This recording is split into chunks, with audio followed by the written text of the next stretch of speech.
अस्सलाम वालेकुम students, hope so आप सब ठीक होंगे जी। तो स्टूडेंट्स हम लोग डिस्कस कर रहे थे एलिमेंट्स एंड कंपाउंड्स और ये चैप्टर का हमारे पास आज लास्ट टॉपिक है कि एलिमेंट्स और कंपाउंड में डिफरेंस क्या है। कल मैंने आपको बताया था कि कंपाउंड्स क्या होते हैं और उन कंबाइनिंग एलिमेंट्स कैसे एलिमेंट्स कंबाइन हो सकते हैं और वो मॉलिक्यूल्स कैसे बनाते हैं और वो कंपाउंड्स कैसे बनाते हैं। आज हमारे पास क्वेश्चन ये है कि what is the difference between element and compounds.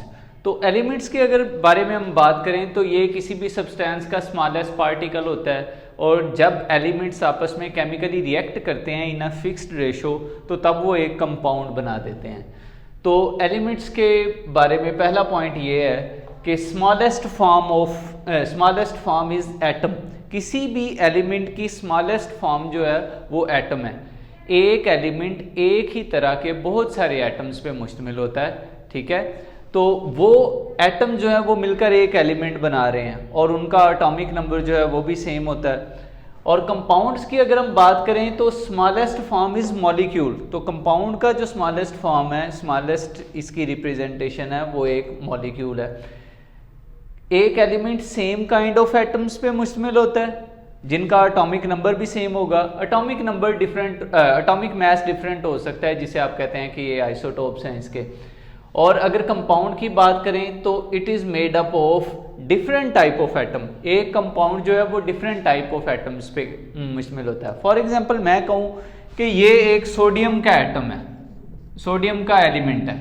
तो सोडियम के एलिमेंट में सोडियम के बहुत सारे एटम्स हो जाते हैं, तो वो सारे सेम ही हैं। लेकिन अगर मैं एक कंपाउंड की एग्जांपल दूं इधर कि ये मैं एक कंपाउंड लिखने लगा हूं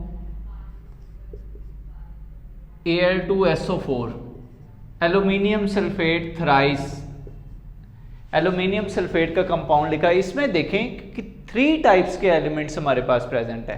एल्यूमिनियम भी है, सल्फर भी है और ऑक्सीजन भी है। तो 3 तरह के एलिमेंट्स जो हैं वो मिलकर कंपाउंड बना रहे हैं, जबकि एक एलिमेंट जो है उसके अंदर सेम काइंड ऑफ एटम्स होते हैं। फिर थर्ड पॉइंट है it can not be, elements को आप डिवाइड नहीं कर सकते इनटू फर्दर सिंपलर सब्सटेंसेस। आप एलिमेंट को डिवाइड नहीं कर सकते फर्दर सिंपलर सब्सटेंसेस में। फॉर एग्जांपल मैं कहूँ आपके पास सोडियम एलिमेंट है तो आप सोडियम एलिमेंट को मजीद ज़्यादा सिंपलर सब्सटेंसेस में ऑर्डिनरी मीन के ज़रिए या केमिकल रिएक्शंस के ज़रिए आप उन्हें डिवाइड नहीं कर सकते, ब्रेक नहीं कर सकते। जबकि कंपाउंड्स की अगर हम बात करें तो कंपाउंड्स को उसके कॉन्स्टिट्यूएंट्स में, यानी जिन एलिमेंट्स ने मिलकर एक कंपाउंड को बनाया हुआ है तो आप उनके अंदर उन्हें ब्रेक कर सकते हैं। फॉर एग्जांपल मैं कहूँ कि वाटर जो है वो हाइड्रोजन और ऑक्सीजन से मिलकर बना हुआ है, H2O इसका फार्मूला है। अब मैं आपसे कहता हूँ कि H2O को हम ब्रेक कर सकते हैं या नहीं, तो बिल्कुल ब्रेक कर सकते हैं। इसको आप दोबारा हाइड्रोजन और ऑक्सीजन में ब्रेक कर सकते हैं, यानी कि इसके कॉन्स्टिट्यूएंट्स में आप इन्हें दोबारा तब्दील कर सकते हैं। एलिमेंट्स को हम सिंबल से रिप्रेजेंट करते हैं। अब सिंबल्स क्या है? These are representation of elements. ये किसी भी एलिमेंट्स की रिप्रेजेंटेशन है, हम इनके बारे में पहले पढ़ चुके हैं। आपको एग्जांपल्स देता हूं मैं, जैसे सोडियम एक एलिमेंट है और उसका सिंबल जो है वो Na है। इसी तरह ऑक्सीजन एलिमेंट है, उसका सिंबल O है। और कार्बन हमारे पास एक एलिमेंट है, इसका सिंबल C है। और मैग्नीशियम एलिमेंट जो है इसका सिंबल Mg है। तो इस तरह आपने आपकी बुक में काफ़ी ज़्यादा एलिमेंट्स के सिंबल्स दिए गए हैं, आपने वो भी याद करने हैं। कंपाउंड्स की अगर हम बात करें तो कंपाउंड्स चूंकि एक से ज़्यादा एलिमेंट्स पे मुश्तमिल होता है तो उसके लिए एक प्रॉपर केमिकल फार्मूला लिखा जाता है। अब जैसे मैं बात करता हूँ साल्ट की, जो कॉमन साल्ट हम घरों में खाते हैं उसका फार्मूला है जी NaCl, सोडियम क्लोराइड। तो ये 2 एलिमेंट्स पर मुश्तमिल है।